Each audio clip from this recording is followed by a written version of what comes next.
Good afternoon, everyone. Tlingit and Seenaakw you had to SOK, Blakak and Gail Dabaluz you had to SOK. Yeshna Katsati, Shupnasha Ayahat, Dekina Yeri Katsati, Dakwadi Dachan. Let's see.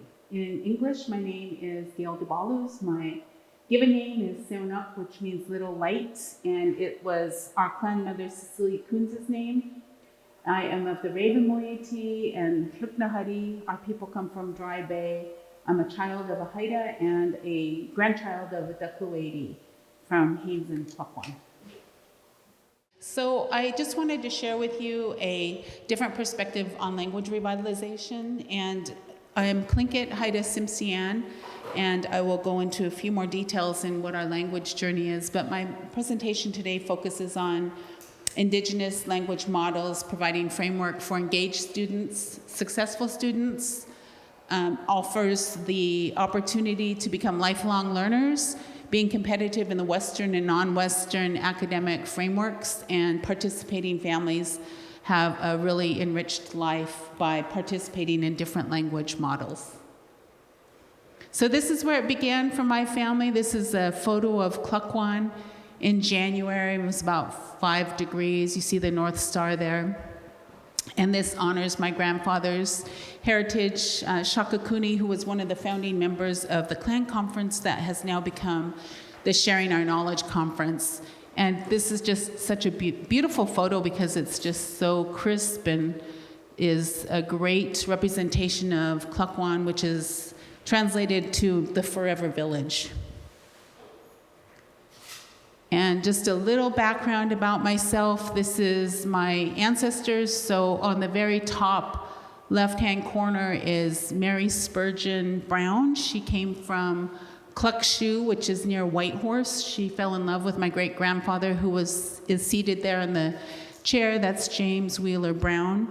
They both were staunch believers in education. And part of the roles that they played in the village is they were founding members of later the Haynes Alaska Native Brotherhood Camp Number 5, and they also understood the importance of language. All three of them were fluent in Tlingit. In the upper right-hand corner is my grandmother, Selena Forney Brown, and she actually was educated here at SJ, so it's really wonderful to be here at this campus. But my great-grandmother, she was somebody who helped Tlingit people learn how to do the preamble to the Constitution, and that was how they gained citizenry. And that seems so archaic when you hear about it today, but that was the situation at the time up in wáan. Here's a beautiful photo of Sitka. This is where many of our family histories begin. This is where my grandparents met. My grandfather Judson was a commercial fisherman. Grandma was here at school, and she saw him across the way. He was so handsome, and she was taken by him, and they fell in love. This is also where my parents met, at Mount Edgecombe High School as alumni, and this is where my husband Leroy and I met over there, who's Native Hawaiian. This is a great photo of my grandparents. So on the left is my grandfather Judson and my grandmother Lena. They're holding my Aunt Mary. This was in Tlingit. They were convinced to move to Tlingit by Roy and Elizabeth Peratrovich because they said you could live off the land and never have any unmet need. And so that baby is 91 years old today. I always like to show that picture of her. She was such a pretty baby. Here's another good photo of my grandfather, and these are to the lower left is my mom, Geraldine Brown, Jenny Tla, who lived here in Sitka for many years and was very active. She was employed by Sitka Tribe of Alaska and really involved with the Alaska Native Sisterhood, Camp Number 1. And then next to her is my Aunt Minnie. She is the baby of the family. And then the furthest one to the right is Aunt Vivian. So those two little babies on the bookends are still alive and well. So my mom's 87 and my aunt is 86. Another great photo of all of the Brown children. There's a specific look in our family. We have in the very left background row is my mother Geraldine. In the middle is my Aunt Minnie, who is no longer with us. Aunt Vivian is in the top right-hand back row, and she's the one who's 86. The lower row is my Aunt Dorothy Beasley. She has a lot of artistic children in her family. Her twin boys, Rick and Mick Beasley, are well-known carvers. In the middle is that little baby. That's my Aunt Mary. She's 91. And then next to her is Judy George, who was well-known for working at Tlingit and Haida for many years, supporting Ed Thomas as the executive assistant for 17 years. Everybody used to joke about her role and say she is the one who really ran Tlingit and Haida, so I thought it was really nice to include a photo of her. And then the young man on the bottom is my Uncle Mike, who's also no longer with us. But it's just such a great photo, and I just love how well dressed they are in the 50s. So for my personal journey and my family's personal journey, there was in the 1990s when my daughter Keala was born, so that's her in the lower left-hand corner. Her name is Keala Lakina, Napua Oana Makuahini Maka Napiha'a, and that means the flower of her mother's eyes. And we're here, she's probably about a year old, and at this time there was really no enriching programs that had a cultural component, whether it was Tlingit, Haida, or Tsimshian. And so my husband, who's native Hawaiian, we had gone over to Hilo to the Merry Monarch Festival, and I had learned about the Punanaleo program, and that was started in 1983, and it was inspired by the Kohangareo program in Aotearoa in New Zealand. So there was a bunch of really talented educators that went to UH Manoa in Honolulu, and there was a couple of Maoris, so it was Tamati Ridi, and then the founding members of the Punanaleo. I'll show you a photo of them later. But they said, you know, our languages are dying, nobody's doing anything about it, we need to get going. And so the Maoris, they launched their program 1 year prior to the Punanaleo. So the Aho Punanaleo was created by Hawaiian educators in 1983. Focus was to perpetuate the Hawaiian language. And the key to their language revitalization model is offering education in the medium of Hawaiian. So absolutely no English is allowed on the campuses. So in 1994, we moved to Hilo, sold our house, sold our boat, gave up our jobs on a provisional acceptance to UH Hilo. These are the founding members of the Punanaleo, of the Aho Punanaleo, which is the administrative arm of the main Language Nest program situated in Hilo. And this from the left to the right is Drs. William Pila Wilson, who's non-Hawaiian, his wife Kawanoi Kamana Wilson, and Lali Kimura, or Larry Kimura. And so Larry, on the very right-hand side, was educated by his tutu lady and his tutu man, his grandparents, in Hawaiian on the Big Island in Waimea. And I believe Kawanoi is from Honolulu, and Dr. Wilson was a linguist, and those two met at UH, they all met at UH Manoa in the 80s. So a little bit about the Punanaleo. This is a recent photo of the keiki, the children, the students at UH, or not UH, but Punanaleo in Hilo. They actually, their main offices was in Hilo. They're now in Keaukaha, which is also on the Big Island. But I wanted to share what their vision and their mission is. So it's Eola Ka'olelo Hawaii, the Hawaiian language shall live. Very straightforward mission or vision. And the mission is E ho'oula I ke kaya olelo Hawaii no ko Hawaii ne I mau aku o Hawaii he aina aloha. Drive and inspire change to ensure a living Hawaiian language in Hawaii and beyond. So in the beginning, before technology really advanced, there were really a lot of difficulties in teaching the Hawaiian language. It was the old model of having students be in the university classroom, and they would be, you know, Monday through Friday, have a daily class. But now with technology, people are able to use a whole bunch of different platforms to learn the language. And so they use Zoom and Teams and all kinds of different platforms. So it's really exciting to see. I wanted to share the Punanaleo, the 4 guiding principles. The first one is He Mea Nui Ke Aloha. Aloha lives in our spirituality, love of our language, people, land, and knowledge. That's a really beautiful sentiment. The second one is He Mea Nui Ka Ohana. We support and nurture the entire ohana so that our vision lives. And the third one is He Mea Nui Ke Kuleana. Assuming responsibility is required by the Punana Leo family to fulfill expectations of completeness, thoroughness, meticulousness, and perseverance in our work. And the last one is He Mea Nui Ka Na'au'au. And we provide multiple opportunities for learning through a Maoli Ola perspective for our Punana Leo families. So these things are really ingrained in any participating family. I'd mentioned that we'd moved over in 1994 on a provisional acceptance to UH Hilo. And our daughter first got accepted into a regular Western preschool. And in the meantime, we got to know all the Hawaiian language educators through volleyball. That's how we got to know a lot of them, and then through classrooms. So it was really interesting to meet all the educators. My daughter looks so Hawaiian, and it was really interesting because she didn't have the Hawaiian attributes, right? Because she spoke English, and she was, of course, exposed to her Tlingit heritage through all of the different clan and family obligations that we have in Southeast Alaska. But it was real interesting to meet all those educators in a more casual setting because there wasn't the pressure, right, to always have to conform to what was expected of them. But we learned about that later.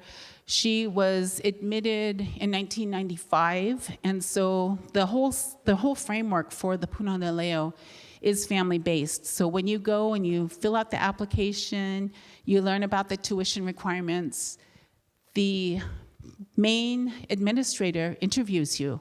And it's not so much the child, but it's what can you as a family contribute to the success of the Punana Leo. So they had specific expectations. You had to have either be enrolled at UH Hilo or Hawaii Community College for language lessons, and you had to have your professor sign off that you were taking the class and show that you had a passing grade, or you could actually go to the campus itself and do language lessons. So we did both, and so it was really amazing to learn the things that we did, and of course the culture is embedded in the language. But you also had to do other things aside from pay tuition. You had to commit to 40 hours per month of support of the actual preschool facility, which is a really different concept than Western education and Western preschool models. And it was a way to really build camaraderie with the participating families. We had a council, and so we had officers, elected officers, and we did fundraising, and it was pretty incredible to do fundraising. We decided one year to do a concert, and we raised $40,000. So it's just a whole different framework than a lot of the preschools that we see now.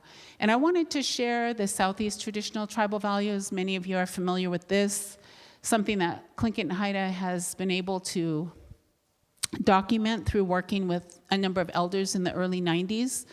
And so you'll see there's a lot of parallels with the guiding principles of Punana Leo, so discipline and obedience and traditions of our ancestors, respect for self, elders, and others, humor, holding each other up. Those are all the 14 pillars that you're used to, but it was real easy to make that transition, even though I felt like I was an infant in that setting, learning Hawaiiana and also the culture. And so a lot of just having this foundational knowledge and practices through my family and our clan, it was really an easier transition than for others. And at that time, Punana Leo was in existence about 10 years. And so they actually had a real interesting and inviting and engaging approach, because you would think it's only Hawaiians that were included in this program, but they also accepted others from different ethnicities, Japanese, they would have Portuguese, and they would have Chinese, and it was really interesting. But my daughter was the first Alaska Native that was accepted into the program, and I'm really super proud of that. So the Punana Leo, they knew that they had to have a place for their graduates. So Keokaha is an elementary school that's situated on the Big Island, not very far from Punana Leo. And they have the Hawaiian Immersion School, and it was for the graduates to go to and to be supported. So it's like many new programs. You'd have to go and help with curriculum, cut out, different shapes, and it would be done in Hawaiian, and just figure out ways to really continue supporting the children, because they have this great foundation of Olala Hawaii Valeno, everything spoken only in Hawaiian in their practices. So Keaukaha was a nice way to support that. And this is a photo when we had come back in 1995 for the summer. That's my daughter Keala and her father, Klessen. His Hawaiian name is Minoaka, which means smile.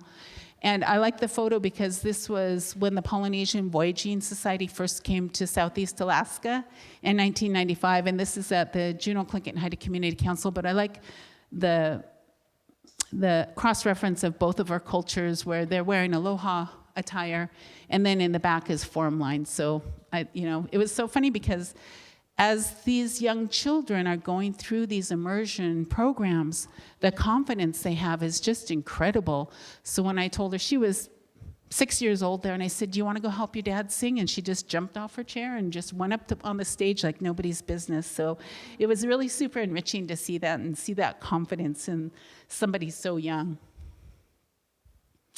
So after I had graduated, I went to work for Sealaska Heritage Foundation the summer prior. I'd worked at Sealaska. They placed me at Sealaska Heritage Foundation, later Institute. That was under Dr. Ted Wright, and he and I had such a great rapport. Before I got this summer position, we had the Sealaska Heritage, then Foundation trustees go to Hilo, and I organized a Hawaiian immersion visit, and so they went to all the sites over there.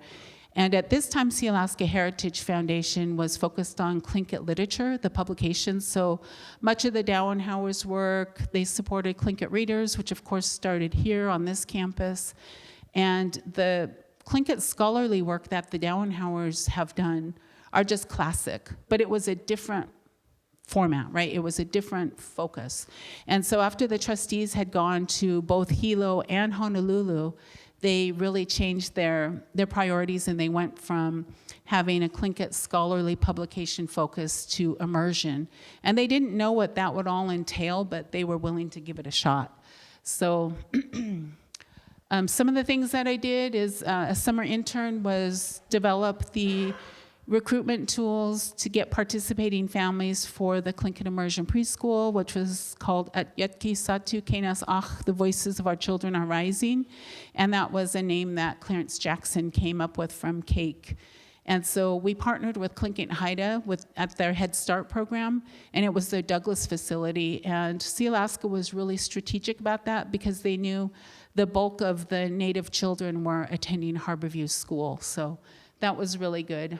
So a lot of the families that I recruited were ones that didn't necessarily have Tlingit as their primary language in the home, but they're willing to try, and I give them so much credit for that because it's really scary as participating families to learn a language as complex as Tlingit. And so, again, working with some of my Punana Leo colleagues still in Hilo, they are very generous, providing information so we could Tlingitize it, and that was really good. So those are relationships that I still have. They're 40 years in, and I still call on them for advice, and I'm not involved as much as I was at that time, but I still support Indigenous languages through different efforts. And let's see. That's a photo from graduation, UH Hilo. There's Keala. She's always been such a good little supporter. Boy, I was ambitious when I wrote this slide, wasn't I? So, you never like to go to a presentation where they just sit there and read the PowerPoint, but this one I got pretty ambitious. So when I had gone from Hilo and was offered a job at Sealaska Heritage Foundation as the language and culture coordinator, by then Dr. Ted had left. He had moved on to other opportunities, and it was Dr. Rosita Worrell who came in. And if you've ever worked with her, she's got major energy, and she's a really big picture person, and then you have to drill down and figure out all the details. And so she and I had a really great working relationship. And she always just kind of thought the sky was the limit. And so she was not only running Seenaakw Heritage Foundation, she was an adjunct professor at UAS at the time. And so she said, well, we need to partner with the University of Alaska Southeast. And I said, great, what's your idea? And she said, we're going to create a Tlingit Yukatangi Institute. And when she says we, she means me. And so it was really super fun because I was also working in communities and offering culture camp support. So I would call and ask any, from Yakutat to Heidelberg, asking them, do you have a culture camp? If you haven't had it in a while, why not? It's usually funding, right? And so I got to know many of the tribal administrators in Southeast Alaska, a lot of the culture bearers, and I would ask them, well, we're having this institute, would you like to have some folks participate? And I was really shocked because I thought that, people who were fluent in Tlingit, that they would not want anything to do with this, but actually it was quite opposite. So I recruited Lena Farkas and Nellie Lord from Yakutat, George Ramos. A lot of these folks are gone. From Sitka, I recruited Ethel McKinnon and Vida Davis. Who else came from Sitka? Ann Johnson. And it was real interesting talking to them because they're just, in my mind, they were way up here and I was way down here, but they really wanted certification. A lot of them either worked in JOM or Head Start or the Sitka Native Education Program, so they really were interested in that. So this first Tlingit Yukatangi Institute was 2 weeks long. Alaska paid for them to come over. We housed them at UAS, and it was all day of training. And I thought, many of them were mature, and so I didn't know if they'd have the energy, but they had a lot of energy, so it was really a lot of fun just to be around them and hear their stories. And it was Beginning Tlingit by Ken Austin. He actually is also a UH Hilo alumni. He got his master's degree in anthropology, and so we just missed each other. He was finishing up when I was going over, and Delacini was over there too, so we got to talk a lot about language, and she was seeing all the things happening with the Hawaiian language, renaissance through language and culture. And so it was really good just to kind of touch base with somebody from home and make sure I was going in the right direction. But it was super ambitious. We had intermediate Tlingit that was taught by Vesta Dominics, and she was incredible. She had many binders, and they were full of language lessons, and her whole thing was repetition. And she would say a sentence, and then everybody had to repeat it back, and she was quite the taskmaster, but she really got results. So I just admired her so immensely because of that. And then the last class that we had was Tlingit linguistics that were taught by the Dowenhauers. And it was really good because it was a little bit awkward when their time ended at Alaska Heritage and mine began, because their focus was on, of course, Tlingit publications, and mine was on language immersion based upon my experience at Punanaleo. But we were able to figure out a way to work together, and I just admired them so much. Again, a lot of the great initiatives happen here in Sitka on this campus through Tlingit readers, and of course the fine work of Andy Hope, and so I just really wanted to recognize them as well. Part of the other things that we did, I shared about the Tlingit immersion preschool. It was really important to build systems and how to support these families, because some of the Head Start lead teachers in Douglas, she wasn't a Tlingit speaker, and so we just plopped her right in the middle of this great experiment. But we also had to figure out ways to support them. So Alaska Heritage would help them through scholarship in the UAS Tlingit language classes and provide materials for them, and so that was really good. And then I also reached out to Leanne Hinton, who developed the Indigenous language master apprentice model, and she allowed us to use that for Southeast Alaska. And I worked really hard to get three teams for Tlingit, Haida, and Tsimshian.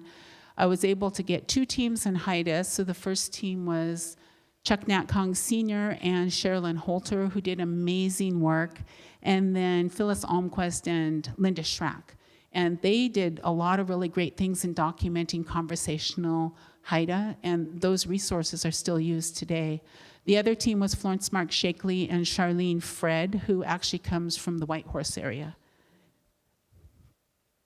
Some of the other work that developed from my time at Alaska Heritage was writing the proposal with Tom Oklezik for the Tlingit language and literacy program, and a lot of folks don't know that. It was a Department of Education federal proposal that Tom had put together, and he was really good at figuring out the point system because he had been on a lot of panels on the East Coast.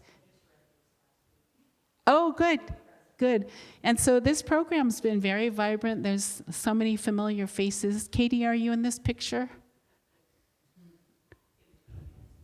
Oh, okay. Oh, there you are.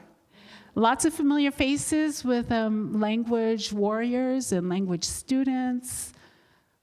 Hans Chester, Jessica, of course, Katie's in there, Michelle Martin, Mr. Jackson. So it's really impressive to see that this program has gone really so well for decades and just really enriching our children. You can see how much that they've really grown, and they have that foundational knowledge of who they are.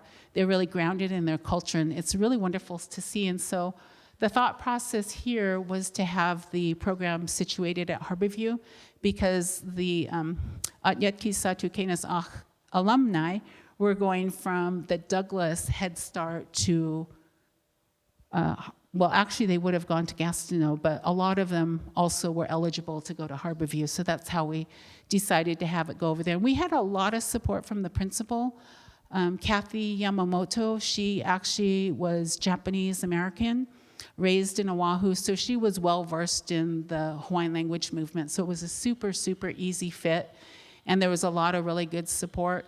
There's differences, though, in the Atyatki Satu Kenesach Tlingit Immersion Preschool.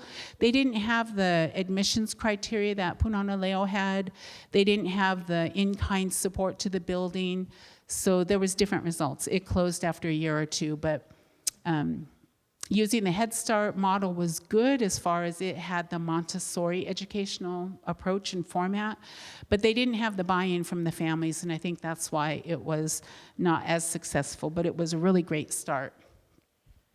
And then another grant proposal that Tom and I worked on, of course, was the Preparing Indigenous Teachers and Administrators, and that's PITA's. Again, that was a Dr. Rosita Worrell idea because she knew that we had to have systems of support throughout everything from babies to parents and educators. And so that was a really good program. It's still in existence out at UAS, and I don't have the figures on how many people have gone through it and have gotten their degrees, but to me it was just really super smart in that we created that. And then I just wanted to share photos of my grandfather. That's him in his regalia. That's a smoked moose hide jacket that was gifted to him from his really dear friend. Oh gosh, it just escaped me. From Whitehorse, and let's see. The headpiece was carved by Steve Brown, non-native. He was trained in Wrangell, and the Chilkat pieces off of the mask were created by his niece, Anna Brown Ellers. And so I just wanted to share that. That's such a great photo of him. He got his official portrait taken in Seattle. And then that's a photo of him and I. Of course, I was really fortunate. Growing up, he just took me everywhere. Sometimes when we'd be in Hilo or the other side of the island, or even Honolulu, if there was different Polynesians there, and he wanted to adopt them into the Ducklewaity clan. I was his Raven Witness, and I didn't know what was going on at the time. When you're in your 20s, you're just thinking, oh, okay, that's interesting. Then you reflect back and think, oh, that's why he did that. So I was able to have his ear on a lot of things, and he was just so impressed with Keala being able to go from Southeast Alaska and jump into the Hawaiian language program pretty seamlessly, because he was a fluent Tlingit speaker, and he was actually one of the first people in Haines to break racial segregation. So he really knew that the BIA school in Kluckwan was not sufficient, so he moved to Haines as a teenager. And I don't know what you guys were doing as teenagers, but I wasn't doing anything like that. So he broke segregation with one of the paddocks, and that's something that I'm really proud of. And I feel like his educational philosophy, although he didn't state it that way, it's something that's really carried through the generations in our family.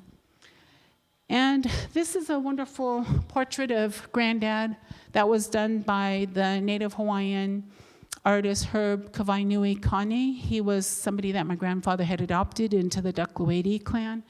And that was a nice way of honoring my granddad because he was the one who made the phone call to Byron Malott at Seenaakw requesting the 2 Sitka spruce logs be donated and was later carved into the Hawaii loa that came up in 1995. So while we were in Hilo, there was all these amazing cultural things happening, not only on the Hawaiian side, but the Alaska Native side, and we were able to be a big part of it. Our mom, of course, was here in Sitka at the time, and she actually hosted when the Polynesian Voyaging Society came, and she actually went and talked to the city and borough of Sitka and got a special permit, and the Polynesians got to walk in the 4th of July parade, and they made a banner, and it was really super fun just having all of these cultures, the 2 cultures that I'm closest to, which is, of course, my own Alaska Native heritage, but also my husband's Native Hawaiian side come together in a real meaningful way. And my family was also involved in the other welcoming of the Polynesians when they came in 1995. My brother-in-law, Richard Jackson, and my sister, Janice, were a big part of the Ketchikan welcoming and the Saxman one. And my sister, Libby, was also helping here. You have to remember that. This was in the 90s, so technology wasn't what it is today. So when we found out the Polynesians were coming up to bring Hawaii loa back home, the internet it wasn't what it is today. I mean, maybe it was kind of like how Sitka is this week. But it was real interesting because on the Alaska side, the director of natural resources was Ernie Hillman. And so his job was to coordinate when the Hawaii loa came up and making sure that there were safety vessels for each port that they went to in Southeast Alaska. And I was on the Big Island. My sister Barbara was on Maui, which is the next island over. And then further over was our sister Libby, and we're all married to Hawaiians. And so our mom would say, "What's going on? Where's the boat? When are they coming up?" And we had the updates because we were watching the local news. And so we'd tell her all the different updates. And she'd call up Ernie from Sitka and say, "Ernie, the Hawaii loa is at blah, blah, blah, and it's going to be at such and such at this time." And he goes, "Where are you getting this information from?" And it was all her kids. So I just wanted to share that. One of the other items that really connects the Native Hawaiians and the Southeast Alaska people is Seenaakw Commission Nathan Jackson, who's my grandfather's paternal nephew, to carve this totem pole. And it's a really nice remembrance of the great relationship we have, the beautiful relationship we have. So there's a male figure that's on the left holding a drum and a staff, which is a kilowell. And then on the right hand, that's more of a Polynesian, you can tell by the headband. And it's just unifying the 2 cultures. This was sent to Honolulu in the late 90s, and it was erected at the Bishop State Museum, which was actually, the Hawaiians had a lot of royalty. They had a royal kingdom. And so this was Princess Bernice Pauahi Bishop's home, and she donated it to become a museum. And then she also donated acres and acres of land that was turned into Kamehameha schools, which is an amazing educational campus that many Hawaiians can learn, not only the basics to get them through the school education, but also a lot about their Hawaiian culture and heritage. Oh, okay. So that concludes my presentation. And I really thank you for your time and attention. If you have any questions, I'd be happy to field them.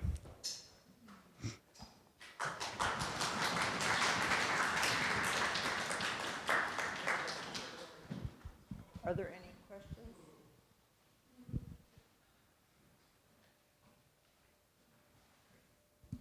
Tlingit. Through all this work you've done over the years, I imagine there were some pretty big challenges along the way. What's maybe one of them and how you got through it?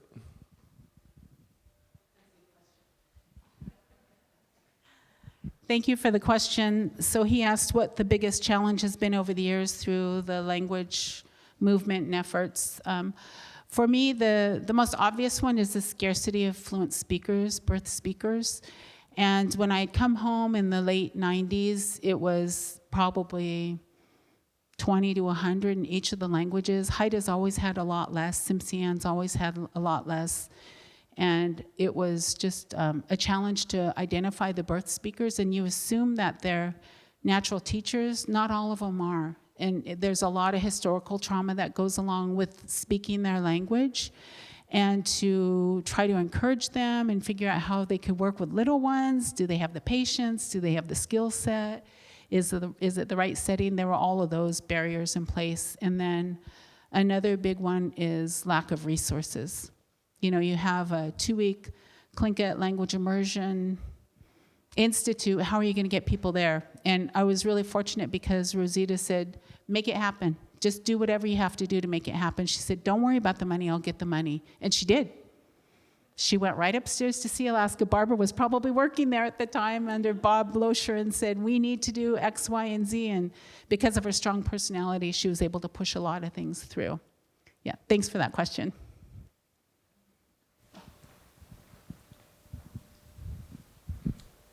Thank you. I'm curious about programs that involved immersion along with the families. In New Zealand, the parents come and live with the kids all one summer, I think, and it goes on for several years. Is the immersion program in Southeast doing that now? Thank you. That's a great question. So in Aotearoa, in New Zealand, they have tons of models. I mean, they are not afraid at all to have many different immersion models. So they have full Maori, they have partial Maori, they have Spanish, Japanese, Korean, they have everything. And they do have retreats where they just speak only the Maori language. I think the biggest difference between that model and what's happening in the US is they have a lot of government support. We don't have government support, not at the level that they do. And so I know for a lot of the Tlingit immersion, they have done some retreats. I think Katie's been on some of those retreats, and so she's right there. She's one of our educators in Juneau. And so that's been really good. I just wish we had done those earlier because we had a lot more birth speakers. So, but I'm really encouraged by the younger speakers that are coming forward, like Hune, he's doing amazing things, and having institutes that we don't necessarily feel like would be part of the solution, like Barbara and Maxine had a great presentation on the Presbyterian Church, and the reparations and the financial contributions have been incredible to support our languages. So guna cheesh for that.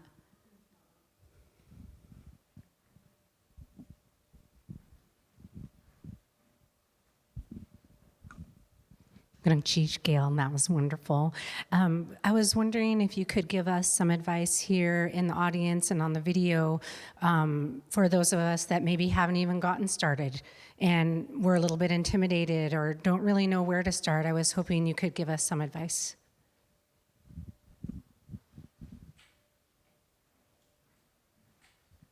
That's a great question, Renee. And that's the thing is, you know, when you compare younger children that are in preschool, they have no apprehension at all. They just go in and they do it. They might be a little bit afraid at times, but then they figure it out real quickly. But for adult language learners, it's really challenging. So I would say start out small, maybe if you have any language gatherings here in Sitka, just try to go to those, or even the lunchtime classes that Tlingit and Haida sponsors, that would be good too, because I think most of us are afraid of, okay, your teacher calls on you and now get up in front of the classroom and do your speech.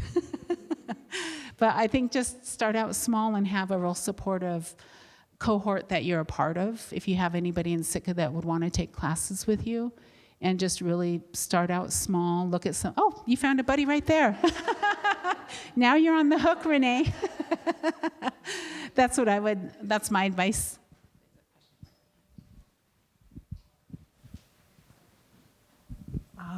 Goodness, geez. I'd just like to make a pitch for Outer Coast because they have run language 2 or 3 week Zoom courses, and it's a wonderful way of meeting people, and there's something thrilling about signing onto Zoom and finding 80 other people are trying to learn how to say all 4 syllables of a word.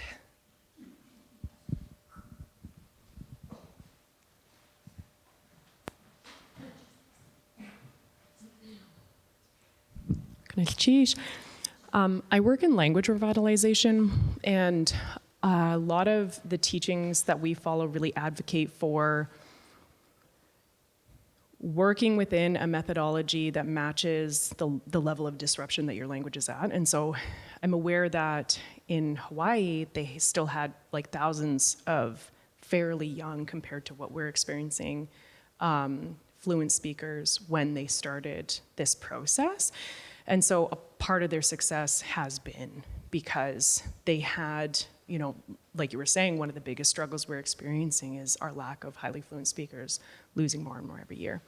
And so I was just curious, through, like, in existing in that environment, seeing those teachings firsthand, which is so amazing, just like jealous that you got the chance to see all that, and then coming back and having the opportunity to implement some of what you had seen there.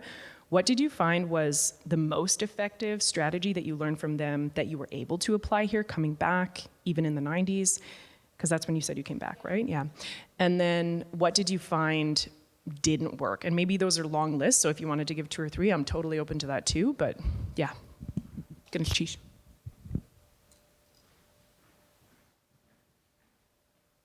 You must be Canadian because you said processes. So let's see. I think one of the most effective models when I was over in Hawaii was really seeing the parental support, the family support. So they weren't hung up so much on, okay, your child's in Punana and there's at least 40 hours of language that you have to do per month, and the parents are working, and then you're trying to get them to go to a university class. That can be a really tall order. So they were very flexible. And so one of my best friends, she's still one of my best friends over there, she had 3 children that went through Punana, and like I said, she worked, and she was also a university student. So her mother was able to go to the class, and I think she was from the East Coast, non-native, and she did amazing. So I really thought that, you know, they have a real clear expectation in what they want you as the family to support the program. It's not so much the child focused in that regard, but that model is the most effective. It's why people from Punana are asked to go all over the world to teach their model. And so I actually made that recommendation when I came home, because I was just fresh from the Punana experience and said, this works. I mean, even me, who I look Hawaiian Portuguese, I could figure out the language, right? And so, and Portuguese, that means European. And they thought I was Portuguese because I talk a lot, which is what Portuguese are known for. Just thought I'd throw that in there. But it was a challenge because the Head Start parents weren't really behind that. You know, they like the idea of having fluency in their children, but do they want to do all the work that it requires to take that? And it's not an apples to apples, oranges to oranges comparison, because you're talking Hawaiian language, that's 12 letters, that's it. And the pronunciation of the vowels are a little bit different, but it's nowhere near Tlingit or Haida or Tsimshian. And so we tried that model for a while, but then there was a lot of pushback from the families, so they let that part go, which was unfortunate because they were making a lot of headway, and I had to be real careful because there's a fine line between encouraging and just being a dictator. And so that was something that I feel like really could have been effective, and it would have been nice because there was, like I said, so many more birth speakers then. And I forgot the other part of your question. I think it was, what was the most effective thing that you tried to implement and was actually successful? Mm-hmm. And what did you try to implement that wasn't successful? So maybe Yeah. that was the second part of the question. Yeah, that was the part that was unsuccessful. The one that was really successful was the credentialing through a lot of the people that were birth speakers and that wanted to come to the Yukatangi Institute, or they did university classes, and Seenaakw Heritage was really good about paying tuition. It went beyond the regular scholarship amount. And that was encouraging to see because, you know, you see people in their 50s and their 60s, and there they are trotting off to university classes. And you would think they don't need this because they're up here and we're down here. But they didn't look at it that way. And so that was really a humbling experience. And it was really good to see the camaraderie with old friends. Nellie Lord used to live here, and she helped support the Sitka Native Education Program. So she and Ethel Mackinnon, they have the same Tlingit name. They're both Dastaya. They're best friends, and it was so fun to see them after a full day of classes, and they were, speaking together in Tlingit and saying, do we want to go to Kmart or do we want to go to bingo? It was really cute to be around them. They were so precious. Are there any other questions? Oh, Helen. I'm Clay, and I'm involved with University of Alaska Southeast, but I'm wondering, you mentioned parents struggling with going to a university course, and I know those are like 4 credits per week, which means like an additional 8 hours per week, and I'm doing that right now, and it's a lot just for me. So I'm like, I do think the university has a place and is a strong supporter, but I'm wondering if there's like a way that we can break down these classes to be more accessible to folks who want to learn but are not prepared to do 4 credit classes with all the associated work. Like if we could do like 1 and 2 for the first semester or whatever. That's a great question, and I know that there's a lot of struggle with people that work full-time and then they're taking full-time university load. That's a lot. So there might be ways to work with tribes and corporations. I think Katie has something to contribute, and to maybe do part-time scholarships, or often do things that are language-focused but not a traditional language lesson. So for one of the things that I've noticed in Hawaii and in New Zealand is they do a lot of charter schools. And so they do activities like they learn how to go into the lo'i patch and to pull taro to make poi, which is one of their staple foods. And it's not something like, okay, you repeat this word 3 times after me. They're just naturally in the environment doing what are natural everyday tasks to them, or cultural tasks. I think that would be a really good model. And it was real interesting during the pandemic to look at the different charter schools and how they were getting out in nature to do a lot of things. And look at us, I mean, we're surrounded by beauty. Sitka wasn't called the Paris of the Pacific for no reason. I mean, it's gorgeous here. It would be really good to have some different models like that. Katie, did you have something to add? Does have the pre-K immersion school that the tribe and Gold Belt Heritage support does require family involvement, and it is tracked. For TCLL, because what we found was even our families that are very fluent, like they're busy. Like they're actually teaching the classes and they're not available for a lot of family event type stuff. So we do like a basketball game, like things that the kids and the families already do, and then build the language into that event. And so there's posters everywhere, and there's like MCs going around, and Misha MC'd our basketball game, and so there's somebody there pulling language from the families that the students have been teaching to them. And then they also created an app that for beginner parents that are starting the journey that records your responses. And so you can kind of do it asynchronously. And then, we also do a lot of virtual stuff. Like the herring egg one that Outer Coast did was a lot of fun.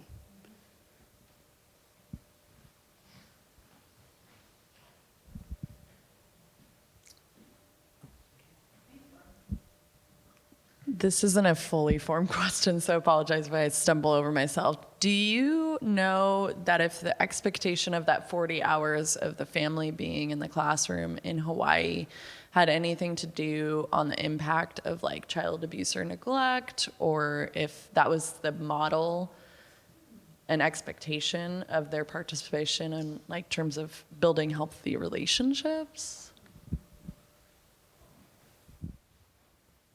So your question is whether the 40-hour language requirement for participating Punana Leo families was more preventative to eliminate or reduce child abuse. No, that wasn't the case. But it was about collaboration and supporting the families that were participating. And so there was not only the language component, whether you were enrolled in the university or the community college or were taking the classes at the actual child care center, there was also 40 hours of support of the building. So really, it's more of a holistic model to figure out how can you as a participating family continue supporting the program. And there were families that couldn't meet those marks, and so they were asked to leave. So they were very strict on that. And like I said, the interview process for our family was at least an hour and a half. And they were really very dogmatic in what they expected. And they would say, can you meet this? If you can't, then try again another time. Come back when you're ready. And so it was really super, it kind of sounds harsh and it doesn't necessarily sound like the Aloha spirit, but they had to do that because there was so few speakers. So a couple of other things that set Hawaii apart is they had hundreds and hundreds of newspapers that were all done in the Hawaiian language at the turn of the century. And so they've been able to use a lot of that material for curriculum building. So they have a lot more resources than we do in the written form. So yeah, but that model works. Yeah, that model really, really works. I can't think of any North American indigenous tribe that doesn't reference the Hawaiian model. And they have a whole bunch of different models too. It's not just Olelo Hawaii Vale, no. They have partial immersion. They have a lot of charter schools over there. So yeah, it's just really exciting to see all the kids learning in their natural environments and just having that fortitude in knowing who they are. Another example of what their expectation is when we would drop Gail off at Punanaleo, and we were full-time university students, so we had to get there early. And the children stood outside of the classroom and they chanted to ask permission even to get on the campus. That's how strict they were with their Hawaiian language and their culture. And that tradition still continues to this day. It's not just the preschoolers, it's pre-K to 12 years of the grade 10, where they actually have to chant to get permission to enter the campus, to step 1 foot on the campus. And the Hawaiian language movement, the model has built so significantly, you can go from preschool all the way to your PhD in the language. So it's just incredible. One of my really good friends, so I had one of the founding members of Punanaleo, I'll show you, Dr. Larry. He was so strict. Oh my gosh, I had no idea what I was doing when I went to Hilo. So he's the one on the very right hand, and he's the strictest Hawaiian instructor. What class do you think I signed up for? I signed up for his class.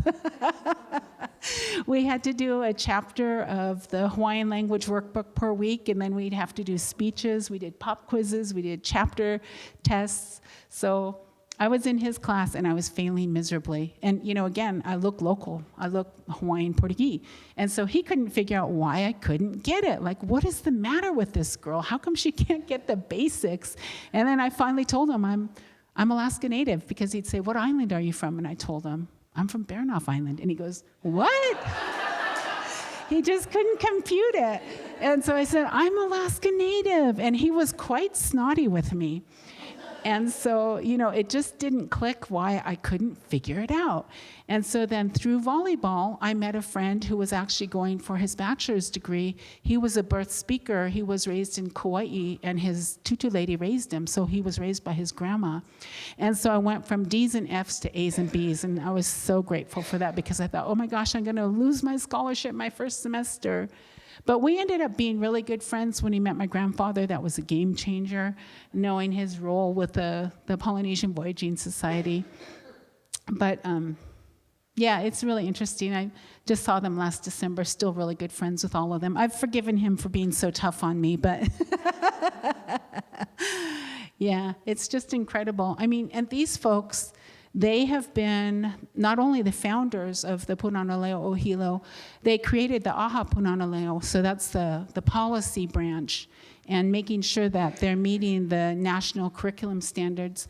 But they've been on there 31 years. They're in their 70s, and they're still going hard at it, so it's just wild to me that they have them. I mean, they're really treasures. And just the fact that they're so generous with their knowledge. All three of them came. That was in the middle of COVID. That was February of 2020. They came and they did some presentations, not only at Silaska Heritage Institute, but Tlingit and Haida through the Hayukatangi. It was kind of snowmageddon, but they made their way there. I see a question.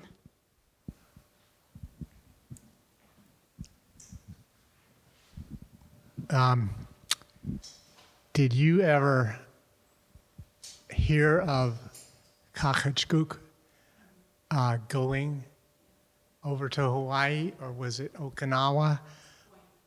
And what island and when? I don't know any of those details, but I've heard about that. Yeah. I thought that was a Tlingit person, but I think it's right.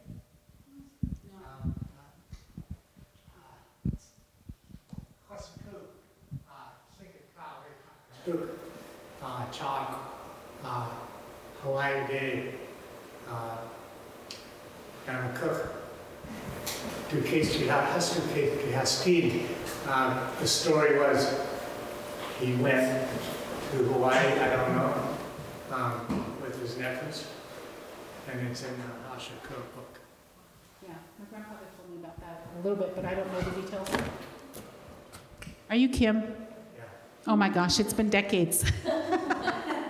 I saw you at the Silaska annual meeting with you and your daughter, and it was really good to see your language usage. Yeah, good to see you. I don't know the details of that other than there's a lot of stories of Tlingit and Haida people coming to the Hawaiian Islands, and they would talk about big, huge logs that would come to their shores, and they'd never seen it before, and they couldn't figure out what it was, and it was red cedar that had washed to their shores. So there's a lot of talk among my Haida relatives that were part Hawaiian, but I don't know. It didn't come up in my 23andMe. It did for my little sisters, though. Oh, he's got another question.